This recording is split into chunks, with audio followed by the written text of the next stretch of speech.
네, 오늘은 요한복음을 좀 정리하겠습니다. 요한복음은 별명이 독수리복음입니다. 독수리복음이고 이것은 대상은 인류를 대상했고 이 목적은 예수님이 하나님이시다. 예수님 안에 생명이 있다. 이것을 기록하셔서 그 예수님이 하나님이신 것을 믿고 예수 안에 생명이 있는 것을 믿게 하려고 이걸 기록했다. 그러면서 여기 그 예수님께서 하나님이신데 그 태초에 창세기 1장에서 말씀으로 세상을 창조하시던 그 말씀이신 하나님이 보이지 않는 그 영으로 계신 그 하나님이 육신으로 이 땅에 왔다. 왜 그러느냐? 우리에게 생명을, 예수 생명을 주시려고 오셨다. 이제 그 이야기입니다. 그러면서 예수님이 빛으로 오신다. 그럼 이제 예수님이 하나님이시고 예수님이 이 땅에 오신 목적을 이제 잘 기록한 것이 요한복음입니다. 그래서 그러면은 예수님이 그냥 하나님이신 것을 그냥 말하는 것이 아니라 하나님이신 표적을, 7표적을 보입니다. 그리고 예수님이 직접 나는 누구다, 나는 나다, 이렇게 예를 들어서 나는 세상의 빛이다, 이렇게 이야기하듯이 예수님 당신이 누구신지 예수님의 정체성을 기록하는 것이 요한복음입니다. 그래서 이제 시작하기를 예수님이 태초에 말씀이 계셨는데 이 말씀이 하나님과 함께 계셨고 이 말씀은 곧 하나님이시다. 1장 1절에서 그렇게 하겠습니다. 그리고 이 세상은 어두움이다. 어둠 가운데, 어두움에는 뭐가 필요합니까? 빛이 필요하죠. 창세기 1장에도 보면 흑암, 아주 어둠이 짙을 때에 하나님께서 빛이 있으라 하시고 그 빛이 있었는 것처럼 이 땅에, 이 어둠이 가득한 이 땅에 이 어둠에 빛을 비추시려고 예수님이 오셨습니다. 그래서 이 빛이 생명이다. 그러면서 예수님이 하나님이신 것을 이제 보여주는 첫 표적, 이 표적, 사인이죠. 이 표적이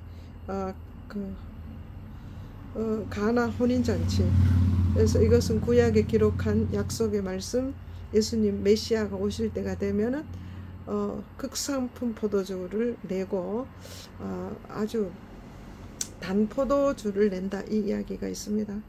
그 말씀이 그대로 이루어지는 거죠. 그래서 물이 포도주로 변한다는 것은 우리가 예수님의 생명 우리 안에 들어오면은 본성, 본질이 바뀌는 거예요.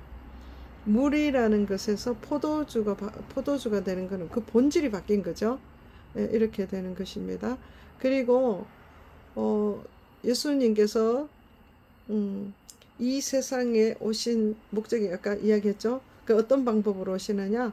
이 요한복음 3장 16절은 우리가 너무 잘 알듯이 성경 전체를 요약해서 한마디를 이야기하면은 요한복음 3장 16절이에요. 그러니까 이 땅에 예수님이 오신 것은 이 세상을, 이 어둠에 있는 우리들을 사랑해서 오셨다 이거죠. 그래서 하나님이 세상을 사랑하셔서 독생자 예수님을 이 땅에 보내서 그 예수를 믿는 자마다 멸망치 않고 뭐를 얻게 하려? 생명, 영생을 얻게 하려는 것입니다. 그래서 이 성경을 요한복음을 이렇게 읽어다 보면은 믿게 하려고 이런 말씀들이 굉장히 많습니다. 그래서 어떤 내용도 예수 믿게 하기 위해서 기록되어졌다, 이거를 볼 수 있습니다. 그러면서 또 예수님이 하나님이시라는 표적이 죽은 자를 살린, 그러니까 왕의 신하를 살리고 나사로를 살리십니다. 그런 표적들을 보여주면서 내가 부활이고 생명이다, 이렇게 이야기하시죠. 그리고 예수님은 사람이 떡으로만 살 것이 아니다는 것을 이야기해 주기 위해서 오병이어, 그러니까 물고기 2마리와 보리떡 5개로 5,000명 이상 먹이시는 그 예수님, 그런 표적을 보이시면서 내가 생명의 떡이다, 이렇게 이야기하십니다.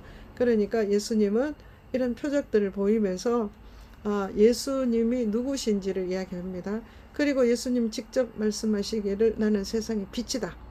예수님은 빛이십니다. 그리고 나는 양의 문이다. 양을 지키는 거죠. 양이 우리 안에 들어가면은 그 문지기가 그 양을 잘 지켜줘야 그 양이 보호받죠. 그런 것처럼 예수님은 양의 문이다. 그리고 유대인들은 그 유목민들이기 때문에 이거 목자를 예를 들면 이해를 잘합니다. 그래서 예수님은 선한 목자다. 선한 목자. 그러니까 선한 목자는 양에 필요한 모든 것을 공급하지만 악한 목자가 있겠죠. 그러면은 양을 지키지 않는 거죠. 악한 목자는 이리가 오면 도망간다 이렇게 설명했습니다. 그래서 예수님은 선한 목자시다. 그리고 예수님은 스스로 말씀하시기를 나는 부활이고 생명이다. 그러니까 죽은 자가 살아나는 것을 직접 예수님께서 보이시면서 내가 부활이고 생명이다. 그리고 나는 길과 진리다. 나는 길과 진리, 예수님은 길과 진리고 생명이다. 그러시면서 이제 어떤 이 길을 가르치시는 보혜사 성령님을 약속하시는 거예요. 보혜사 성령께서 오시면 어떻게 했어요? 죄에 대해서, 의에 대해서, 심판에 대해서 가르치신다. 그래서 예수님은 십자가에 지시고 부활하셔서 예수님의 영, 성령이 우리에게 보혜사로 오신다는 거죠. 그래서 그 말씀을 하시면서 나는 길과 진리고 생명이다. 그리고 나는 예수님은 포도나무다. 근데 포도나무인데 아버지는 농부고 포도나무에는 우리는 가지다. 그래서 가지의 열매가 포도나무의 가지가 열매가 맺힙니다. 그 열매를 맺기 위해서는 포도나무에 가지는 붙어 있어야 된다. 그 말씀을 하시면서 나는 포도나무다. 이 말은 모든 우리의 삶의 열매는 예수님의 공급으로부터 온다. 이것을 이야기하는 거죠. 그러면서 우리가 이 예수님을 믿는 자들은 또 하나님께서 그냥 너희들은 우리가 이제 니고데모를 통해서 수가사 여인을 통해서 또 우리 모든 자들이 예수 그리스도를 영접하면 하나님의 자녀가 된다. 이 구원에 대해서 쭉 말씀을 하시고 우리가 이제 예수님의 말씀, 예수님의 영, 요한복음 6장 63절에 보면은 내 말이 영이다.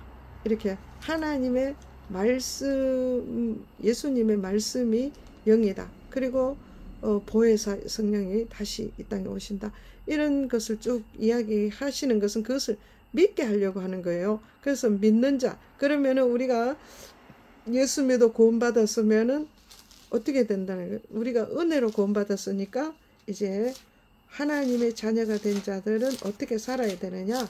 하나님께서 사명을 주시는 거예요. 베드로에게 사명을 주시기를 어떻게 했습니까?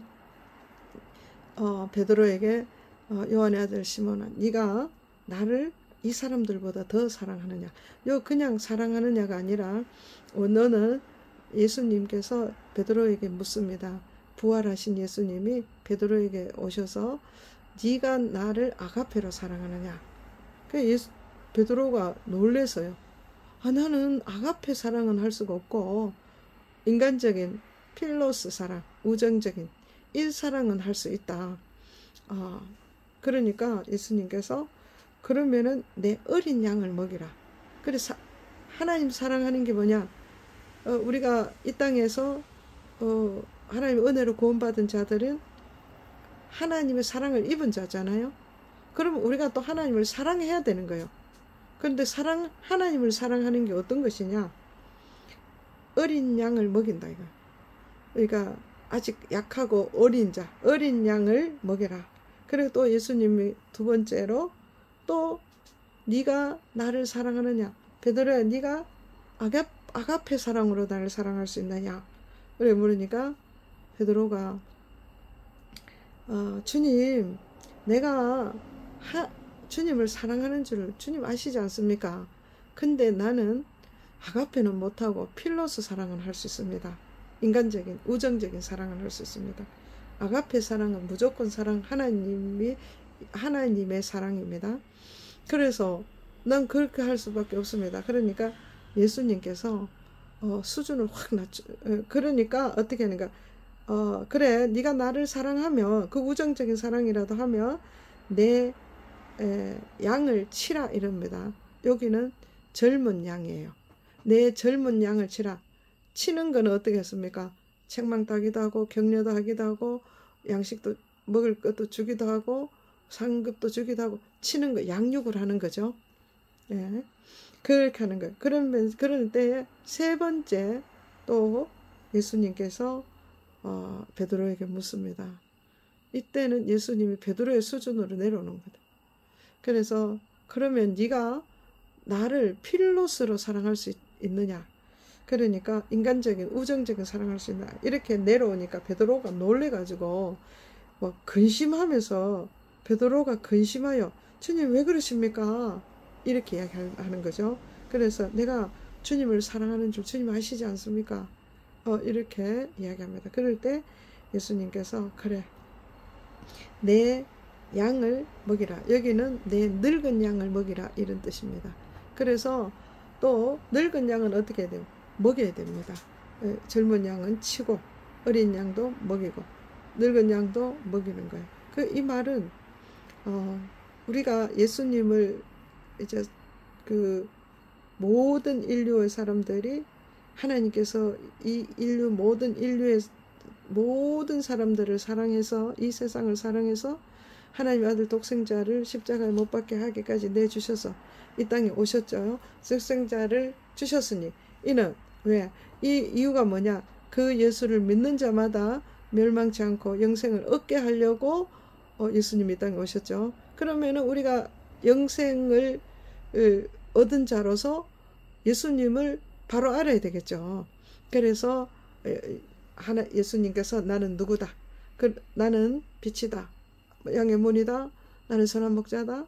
그렇게 나는 그 길이고 진리고 생명이다. 예수님을 소개하면서 여러 가지 표적을 보여주고, 그러니까 이제 온전히 예수님을 믿게 하기 위해서 그런 거 아니에요. 그럼 믿으면은 어떻게 해야 되느냐? 하나님이 우리를 사랑했듯이 예수님을 사랑하면서 살아라. 그래서 사랑은 어떤 사랑을 해야 되느냐? 아가페 사랑을 해야 된다. 그러면서 그 이야기를 하는 거예요. 그런데 베드로는 못한다 했는데 결국은 나중에 보면은 베드로는 정말 아가페 사랑을 하죠.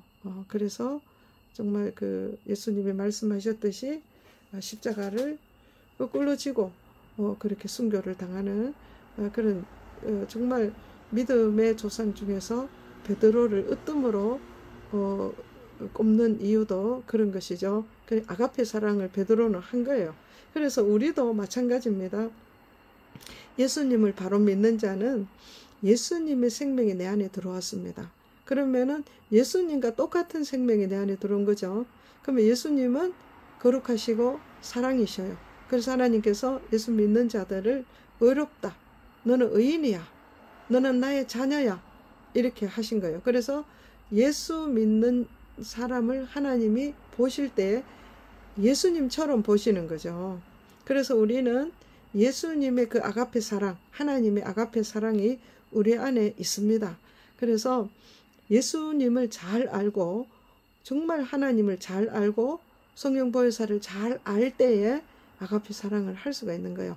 그럼 어떻게 하면 알 수 있느냐? 성경에 기록되기를 말씀과 기도로 알 수 있다 했습니다. 그래서 우리가 성경을 이렇게 끊임없이 보고 또 이 말씀을 가지고 하나님 앞에 기도하고 주님을 찬양하고 이렇게 하는 이유가 하나님 사랑하기 위해고 하나님을 사랑하기 때문이라는 것을 우리가 인식하시고 또 그것으로 인해서 기뻐하시고 이제 또 계속적으로 계시록까지 함께 가기를 원합니다.